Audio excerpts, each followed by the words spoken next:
They laughed at his scars until the human warrior changed and walked into legend. The massive doors of the Galactic Coliseum hissed open. With a sound like distant thunder, Marcus Vale stepped through, his military boots clicking against the polished metal floor.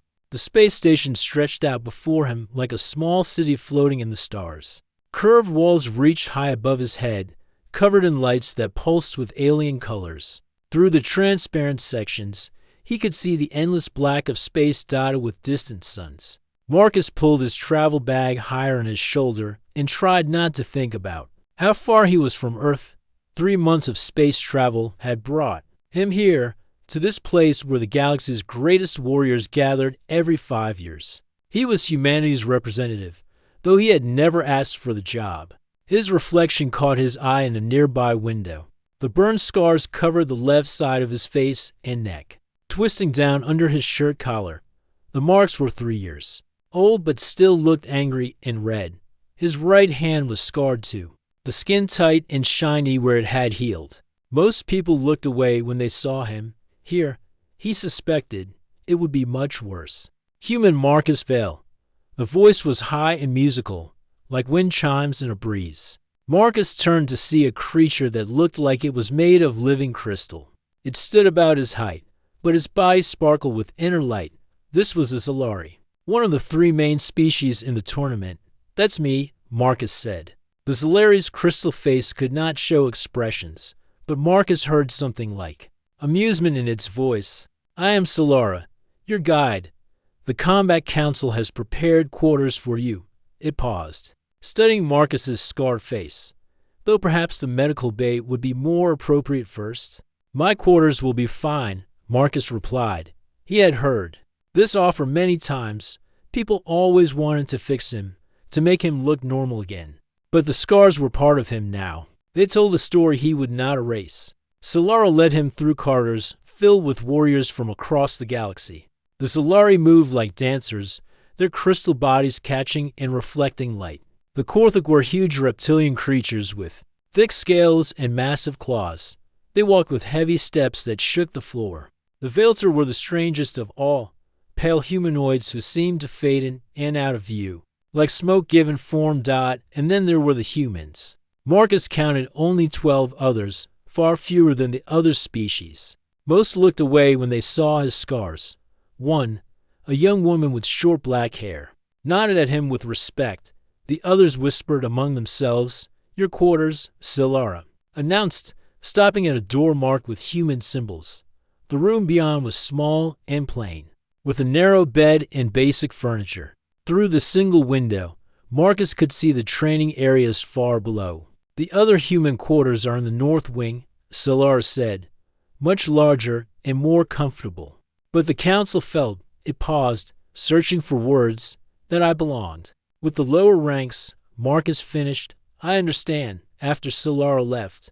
Marcus sat on the bed and looked out at the training areas. Already, he could see warriors preparing for the trials that would begin in 3 days. The Zalari practiced in groups, their bodies glowing brighter as they focused energy into pure light. Some could create shields of hard light, others formed weapons that sparkled like diamonds. The Korthik training was more direct. They lifted massive weights and struck metal targets with their bare claws. Their strength was incredible. Marcus watched one Korthik punch through a steel plate that was several inches thick. Their roars echoed through the station when they fought practice matches against each other. The Vaelter were harder to observe. They seemed to step in and out of reality itself. One moment they were solid. The next they were like ghosts that weapons passed right through. Marcus had read about their abilities, but seeing it was different. They could phase through walls. And attacks. How do you fight something you cannot touch? Marcus unpacked his gear. Unlike the other warriors, he had no special weapons or advanced technology. His equipment was standard Earth military issue, combat knife, basic energy pistol, and tactical gear. The other humans had brought much more.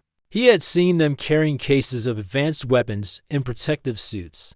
But Marcus had not come here to win through technology. He had come because Earth needed a representative, and he was the only one willing to take the job. After Proxima Station, after the scars, No one expected much from him anyway. That evening, Marcus explored the lower levels of the station. While the other warriors rested in comfort, he found his way to the maintenance areas. Here, among the pipes and machinery that kept the station running, he began his training. He had no energy manipulation like the Zalari. He had no natural armor. Like the Korthik, he could not phase through matter like the Velter.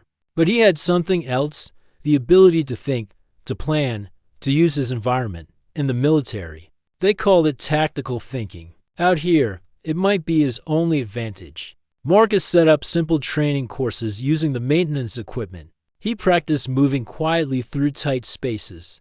He studied the station's layout, memorizing every corridor and access point. He worked on speed and precision, using his scarred hands to manipulate tools and controls. The scars made some movements harder, but they had also taught him to find new ways to accomplish tasks.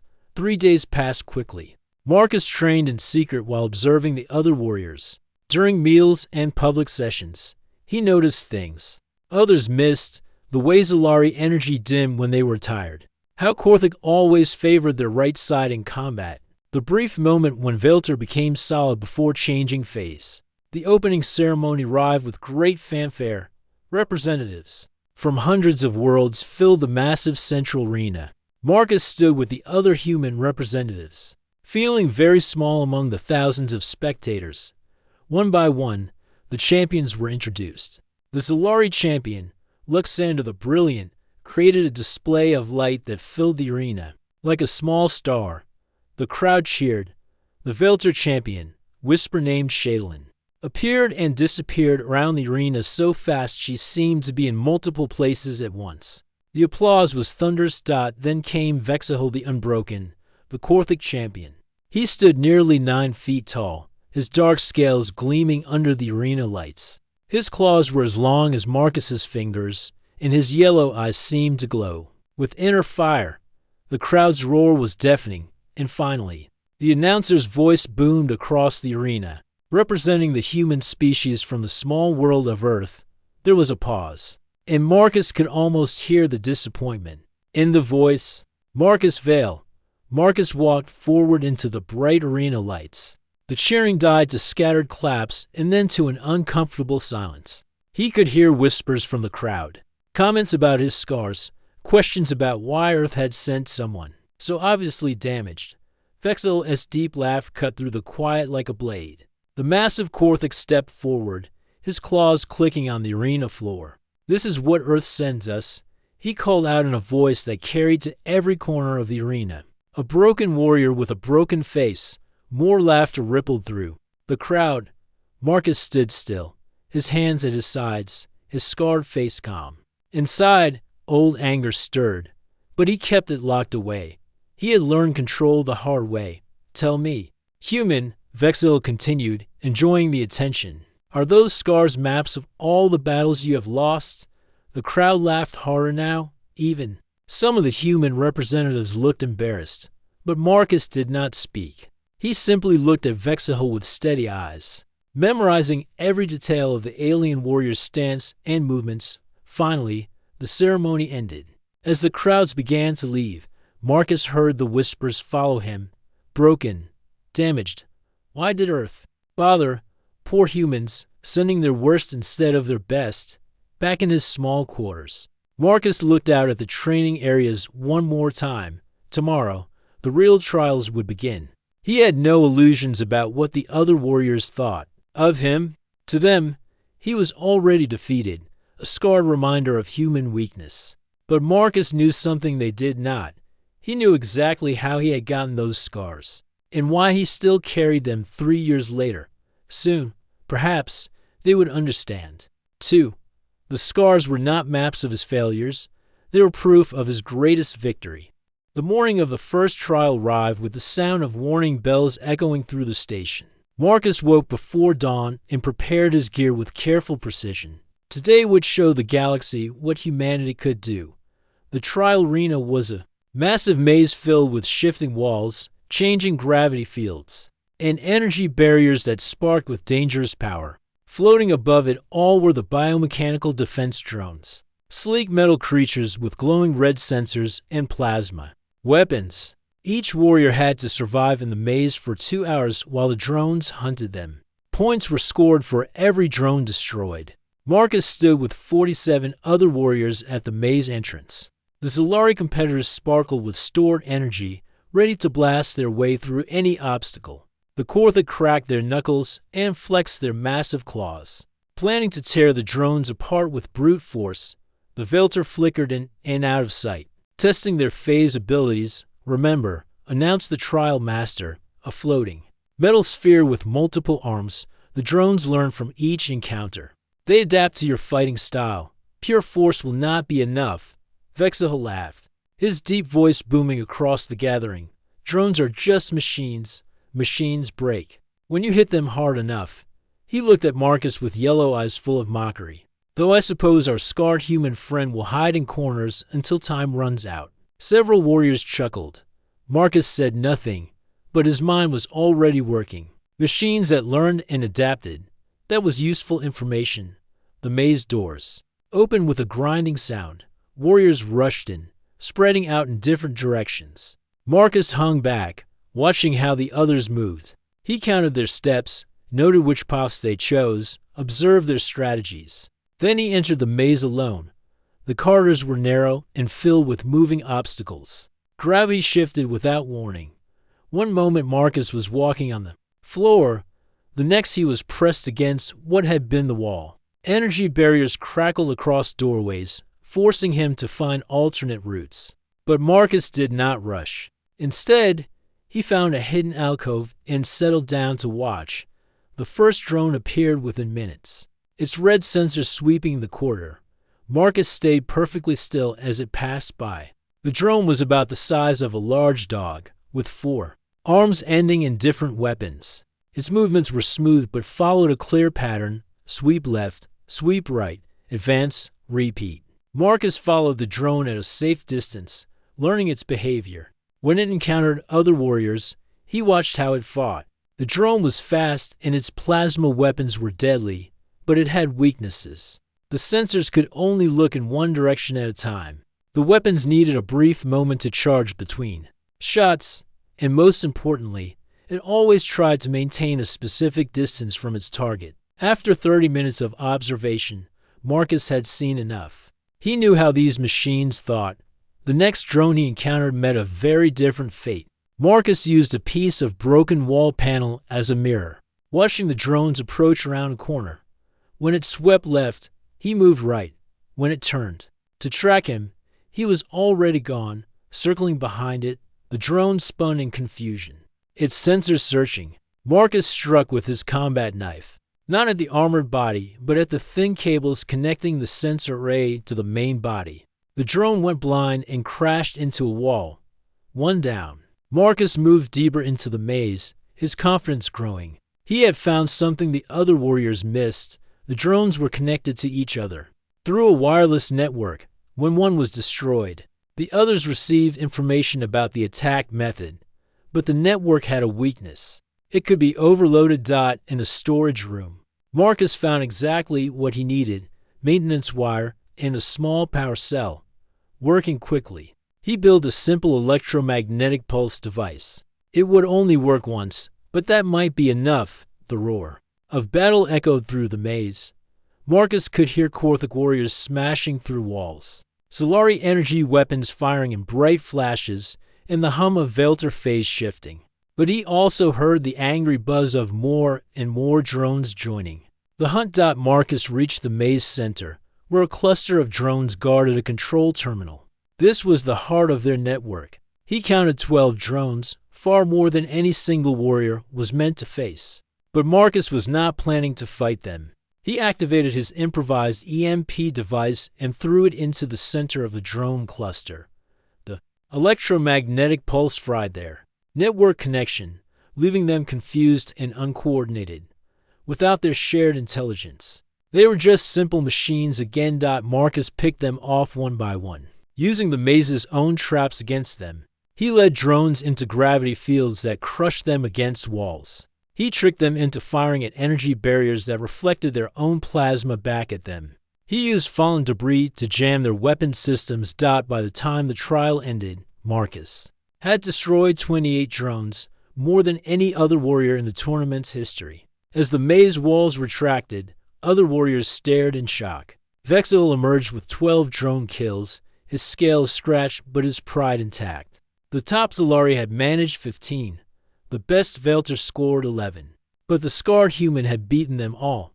Impossible, whispered Luxander, the crystal being's inner light flickering with confusion. How did he destroy so many? What weapons did he use? Marcus walked calmly to the exit, his simple military gear unchanged. No advanced technology, no special weapons, just knowledge, patience, and planning later. In the quiet of his small quarters, Marcus allowed himself to remember. The memories came in flashes, as they always did. Proxima Station. The evacuation alarm screaming through the corridors. 200 civilians trapped in Section C while the reactor core went critical. The engineering team said they needed 6 minutes to override the safety locks and get everyone out, but the reactor containment was failing. Without someone to hold the emergency cooling system in place, the entire section would be vaporized in 3 minutes. Marcus had not hesitated. He grabbed the superheated containment rods. With his bare hands, feeling his skin burn and blister as he held the system together. 6 minutes of hell while families ran to safety behind him. 6 minutes that saved 100 lives and left him scarred forever. When the medical team found him, he was still holding the rods, still keeping the reactor stable, even though the skin on his hands and face was destroyed. They called him a hero. He just called it his job. Marcus touched the scars on his face gently. The pain was long gone, but the memory remained sharp. Those scars had taught him that sometimes the impossible was just another word for difficult. A knock at his door interrupted his thoughts. Marcus opened it to find Vexil standing in the corridor. The massive Corthex's yellow eyes thoughtful rather than mocking. I examined the maze after the trial, Vexil said slowly. I found your improvised device. I studied how you defeated the drones. He paused, his pride clearly struggling with his words. You used no advanced technology, no special weapons. How? Marcus looked up at the 9-foot warrior. I watched, I learned, I adapted. That is all. Sometimes that is enough. Vexil stared at him for a long moment. Then, without another word, the Corthic champion turned and walked away. Marcus could see him thinking, perhaps for the first time questioning what he thought he knew about strength. The first trial was over, but Marcus sensed that something more important had begun. The other warriors were starting to notice him, not as a joke or a broken human, but as something they did not understand. Tomorrow would bring new challenges, but tonight Marcus allowed himself a small smile. The galaxy was about to learn that humans had their own way of fighting, and sometimes that way was better. 3 days passed between the first and second trials. Marcus used this time to explore areas of the station that others ignored. While warriors rested in luxury suites or trained in official facilities, he wandered the forgotten corridors of the lower levels. It was in the deepest section, behind doors marked with symbols he did not recognize, that Marcus found something extraordinary. The chamber was ancient, far older than the rest of the station. The walls were covered with writing in dozens of different languages, some carved so deep they seemed to glow with their own light. Images showed warriors from many species, not just the 4 that competed now, but others Marcus had never seen. Bird-like creatures with metal wings, beings of pure energy, giants made of living stone. At the center of the room stood a crystal pillar covered in text. Marcus could not read most of it, but somehow, some words were clear to him. The universal translator and his equipment only worked on known languages. Yet these ancient words spoke directly to his mind. The first builders, he whispered, reading the clearest inscription. Those who bled for others without seeking glory. More words appeared in his understanding as he touched the crystal. Stories of warriors who had built this station not for conquest, but for protection. They came from 100 different worlds, united by a single purpose, to guard the galaxy from threats too great for any one species to face alone. But the most important discovery was near the bottom of the crystal. The crucible of will, for those marked by sacrifice, a path to transcendence awaits. Marcus traced the scarred skin of his face thoughtfully, marked by sacrifice. The words seemed to pulse with meaning. A soft sound made him turn, standing in the doorway was a young Velter, her pale form flickering nervously between solid and translucent. Unlike the other Velter warriors, who moved with confident grace, this one seemed uncertain.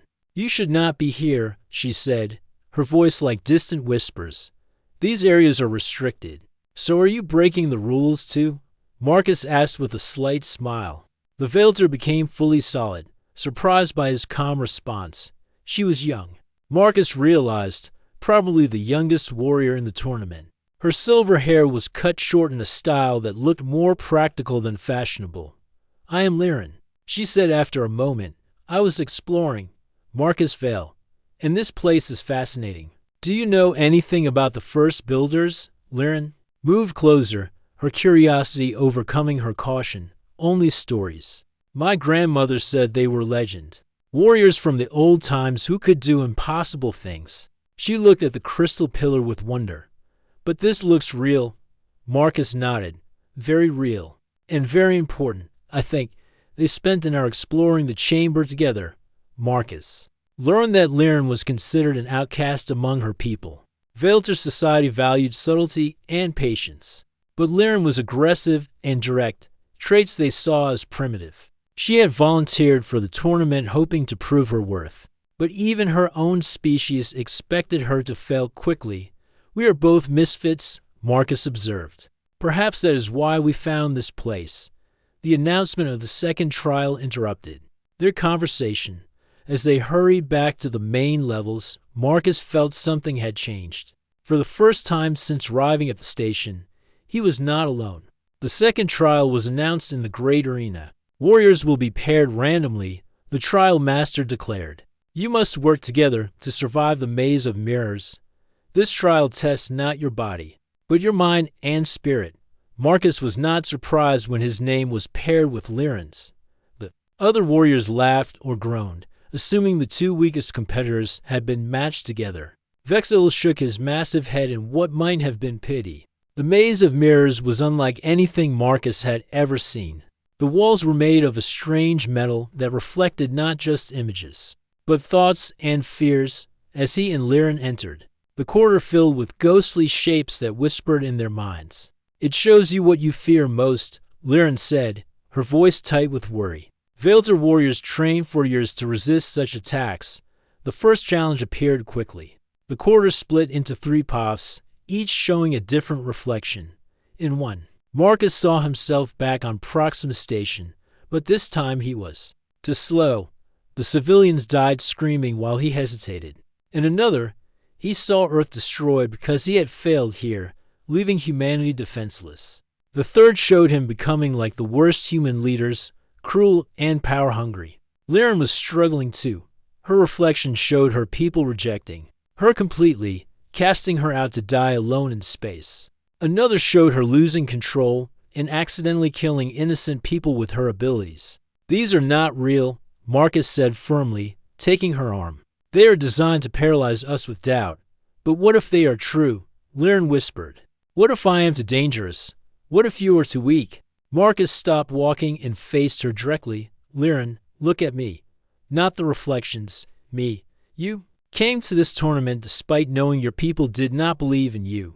That takes incredible courage. And you are here, facing this trial, instead of running away. That shows strength." His words seemed to calm her flickering form. "But your fears are based on things that already happened," Marcus replied. "I have already faced my worst moment and survived it. These reflections can only show me what I have already overcome. Together." They moved deeper into the maze. When the reflections tried to separate them, Marcus used his tactical training to keep them oriented. When illusions of enemies attacked, Liren used her phase abilities to scout ahead safely. They complemented each other perfectly, his planning and her unique skills working as one. The final challenge was the worst.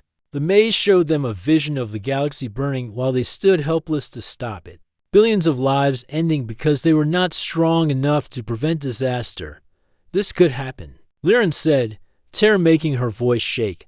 We are just two small beings in a vast universe. How can we make any difference? Marcus thought of the words on the crystal pillar, those who bled for others without seeking glory. He thought of the reactor rods in his hands, the pain that had seemed endless. In the faces of the families who had lived because he endured it, we make a difference. One person at a time, he said. One choice at a time.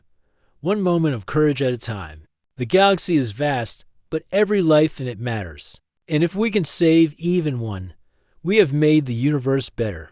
The illusion shattered like broken glass. Marcus and Liren found themselves standing at the maze exit, the first team to complete the trial. Other teams were still lost in the corridors, fighting their own fears. As they waited for the others, Liren looked at Marcus with new respect. How did you know what to say? Because I have been where you are, Marcus replied. Afraid that I was not enough. But fear is not the enemy. Giving up is. That evening, Marcus returned to the ancient chamber. The crystal pillars seemed to glow brighter now, and new text appeared in his understanding. At the base of the pillar, a section of the floor had shifted, revealing a narrow stairway leading down into darkness. The entrance to the crucible of Will. Marcus stared at the opening for a long time. The tournament would continue with conventional trials. He could follow that path, do his best, and probably lose honorably. Earth would understand. No one expected a scarred human to win against species with natural advantages. But the crystal had made something clear. The crucible was not about winning a tournament. It was about becoming something more. A guardian capable of protecting not just humanity, but all the species of the galaxy. The choice was his to make. Marcus looked at his reflection in the crystal surface. His scars caught the light, reminding him of the moment that had defined him. He had not hesitated then, when lives hung in the balance. He would not hesitate now. Tomorrow, he would tell Liren what he had discovered.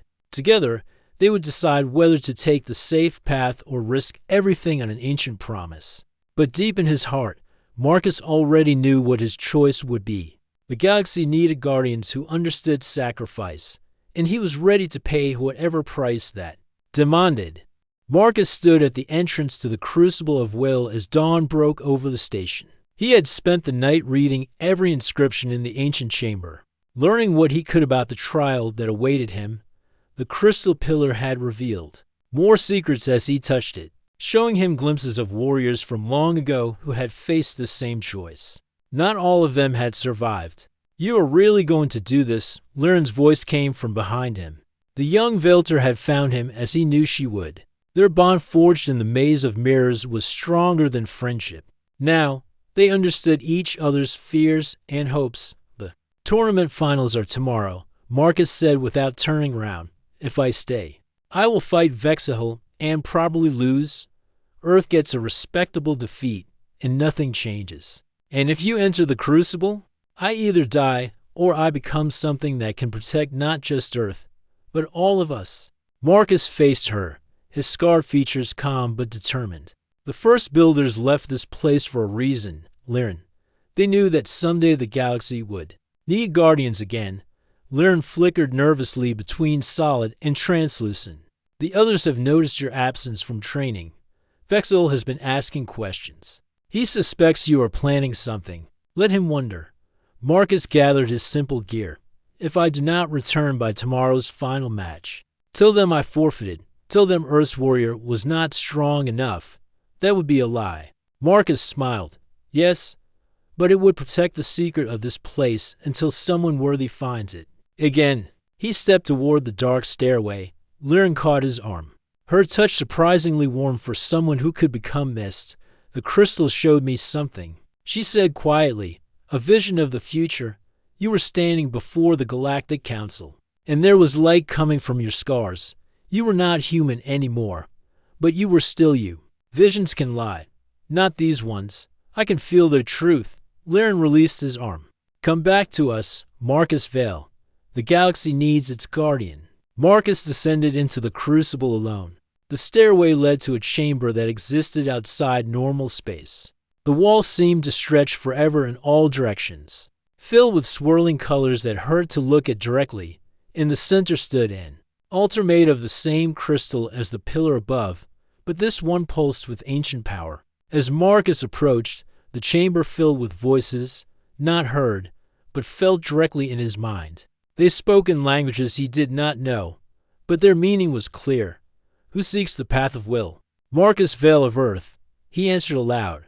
Why do you come to us, scarred one? To become what the galaxy needs, to protect those who cannot protect themselves. The voices fell, silent. Then the real trial began. The chamber dissolved around Marcus, replaced by the burning corridors of Proxima Station. He was back there, 3 years ago, facing the choice that had marked him forever. But this time was different. This time he could see all the possible futures that flowed from that moment. In one path, he let someone else hold the reactor core. The cooling system failed anyway, and everyone died, including him. In another, he hesitated for just 10 seconds too long, and half the civilians were lost. In a third, he saved everyone, but ran away afterward, ashamed of his scars, never becoming the man who would stand here now. Show me why you carry the pain. The voices whispered. Marcus relived those 6 minutes in perfect detail. The reactor, rods burning through his gloves and into his skin, the smell of his own flesh cooking, the agony that made him want to let go and end the torment, but also the faces of the families running past him to safety, a mother carrying her baby, an old man helping his wife, children clutching toys as they fled. I carry the pain because it was the price of their lives, Marcus said through gritted teeth, and I would pay it again. And the scars are proof that some things are worth any cost. The vision shifted. Now Marcus faced every failure of his life, every moment of doubt, every time he had been afraid. The crucible forced him to confront each one, to feel the full weight of his human weakness and limitations. But with each memory, something else appeared. The strength he had found in failure, the wisdom born from mistakes, the compassion that came from understanding pain. His scars began to glow with soft light, not healing them, but transforming them into something greater. You are not strong. The voices observed. No, but I am determined. You are not fast, but I am patient. You are not powerful, but I am willing to sacrifice. And what makes you worthy to guard the galaxy? Marcus thought of Lyran, cast out by her own people but still fighting to prove herself. Of the humans who had sent him here despite his scars. Of Vexil, who was learning to see strength in new ways. Of all the species struggling to find their place among the stars. Because I understand what it means to be broken and still keep fighting, he said.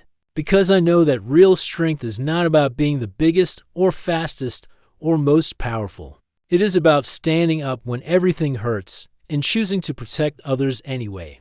The light in his scars blazed brighter. Marcus felt power flowing into him, but not the kind he had expected. It was not the energy manipulation of the Zolari or the physical might of the Korthok. It was something uniquely human, the ability to endure, to adapt, to find hope in the darkest moments. His scars became conduits for an ancient warrior energy that had been waiting eons for someone who truly understood sacrifice. The power did not change what he was, it enhanced what he had always been.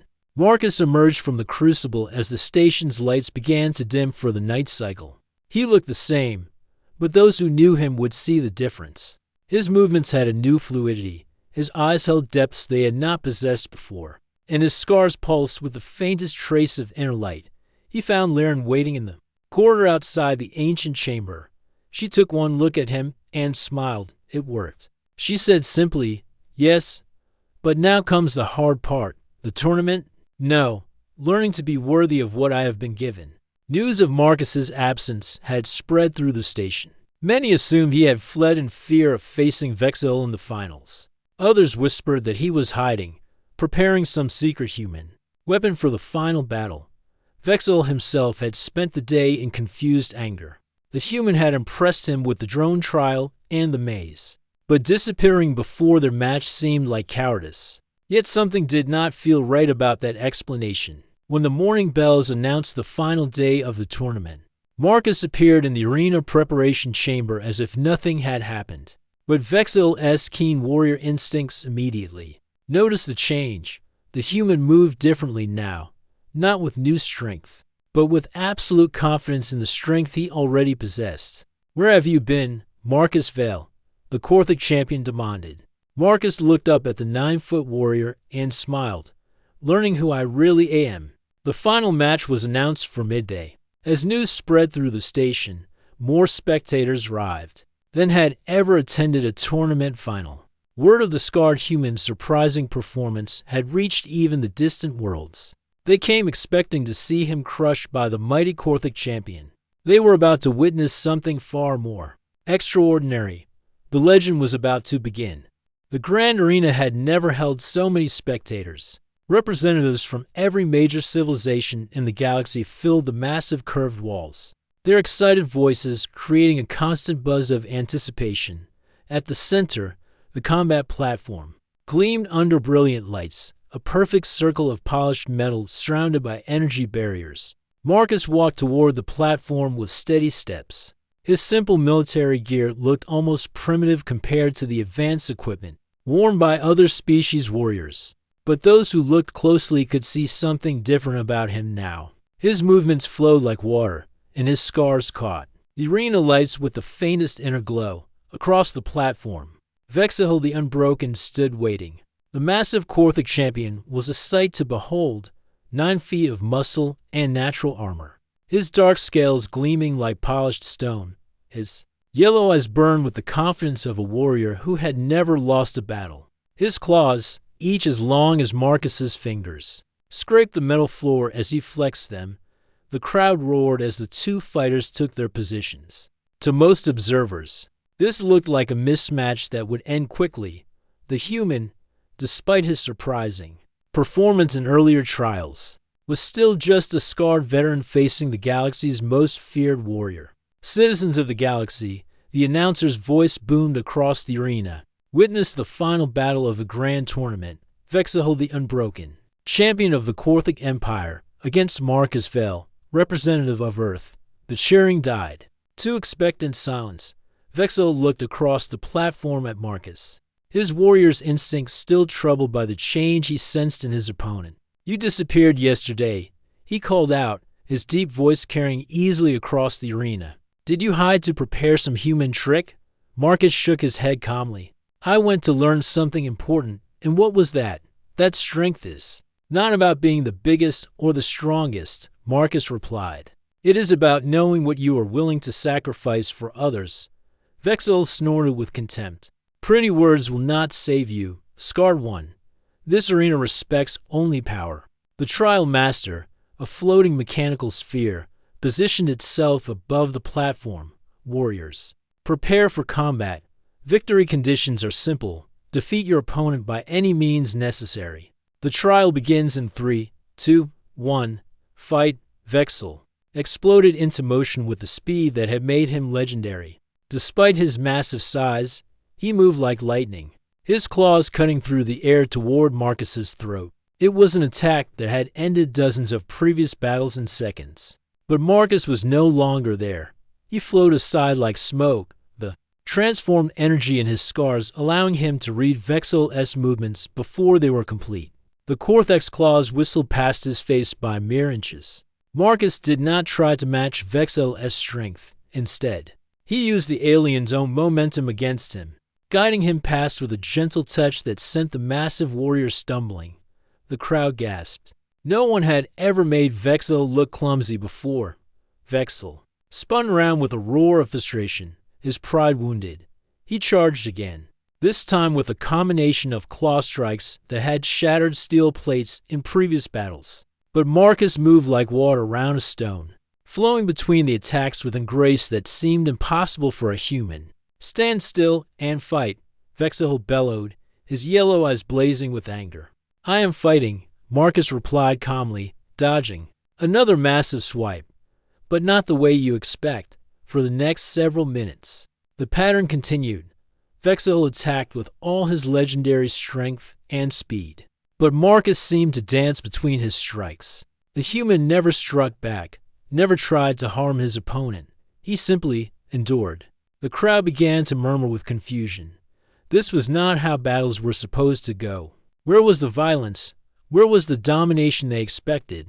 But Liren, watching from the warriors section, understood what Marcus was doing. He was not trying to defeat Vexahol. He was teaching him. Gradually, Vexahol began to tire. His massive strength was his greatest asset, but it required enormous energy. His attacks became slower, less precise. Sweat gleamed on his scaled hide. As he panted with exertion, "How?" he gasped, pausing his assault. "How are you so fast? What technology are you using?" Marcus stopped moving and faced the exhausted champion directly. "No technology, just understanding." Understanding of what? That sometimes the strongest thing you can do is choose not to destroy. Marcus's scars pulsed with gentle light, and, for the first time, his voice carried to every corner of the arena without amplification. "Vexahol, you are mighty, your strength is legendary. But strength without purpose is just destruction." The Korthic warrior straightened, his pride flaring. "You mock me. No, I honor you. You have the power to protect entire worlds. But you use it only to prove dominance." Marcus stepped closer, unafraid of the massive alien's claws. "What if you use that strength to shield the weak instead of crushing them? What if your legend was not about who you defeated, but about who you saved?"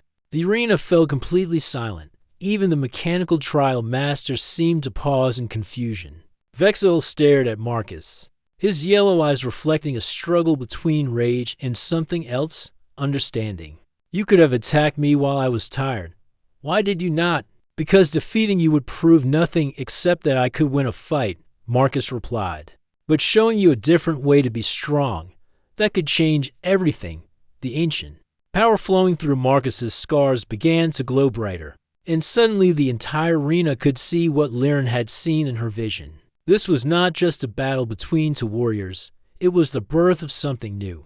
Vexahol slowly straightened to his full height, his claws retracted. For a long moment, he studied the scarred human who had completely changed his understanding of what combat could be. Then, in a gesture that shocked the galaxy, the mighty Korthic champion knelt. "I yield," he said clearly, his deep voice carrying to every corner of the arena. "Not in defeat, but in recognition. You have shown me that there is a strength greater than my own." The crowd erupted in chaos. Some cheered, some shouted in confusion. Others demanded explanations. But their noise faded as a new sound filled the arena, a deep thrumming. That came from the station itself. The ancient systems of the Galactic Coliseum awakened for the first time in millennia. Lights that had been dark for eons blazed to life. The trial master's mechanical voice changed, taking on harmonics that spoke of vast age and purpose. "A guardian has been chosen." The station announced in a voice that reached not just the arena, but every ship and world connected to the Galactic Communication Network. "The first builder's legacy awakens. Marcus Vale of Earth, step forward and accept your destiny." The platform beneath Marcus began to glow.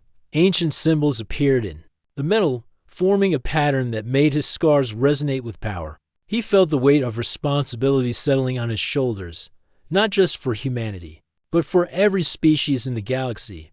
"What is happening?" Vexahol asked, still kneeling but now with rather than submission. "The beginning of something better," Marcus replied. He looked up at the thousands of alien faces staring down at him. "The first builders left this place as a test, not to find the strongest warrior, but to find someone who understood that true strength comes from protecting others." The light around Marcus grew brighter, and his voice carried across space itself, reaching every world in the galaxy. "I am not your conqueror. I am not your ruler. I am your guardian, chosen not because I am perfect, but because I know what it means to carry scars and still choose to help others." He extended his hand to Vexahol. "Will you help me? Will you be the first to learn the old ways of the Guardians?" Vexahol took the offered hand and rose to his feet. "I will follow where you lead, Guardian." Across the arena, other warriors began to step forward. Liren flickered into view at the platform's edge, her young face bright with hope. Luxander's crystal form blazed with new purpose. Even the proud Shadowlan appeared from the shadows, her Ancient wisdom recognizing the truth of what was happening. Marcus stood at the center of it all, his scars glowing like stars. No longer a broken human, but a symbol of what the galaxy could become. He had walked into legend not through conquest, but through understanding. Not by proving he was better than others, but by showing them how they could all be better together. The tournament was over. The real work was just beginning. And somewhere in the depths of space, ancient guardians who had waited eons for a worthy successor felt the galaxy stir with new hope.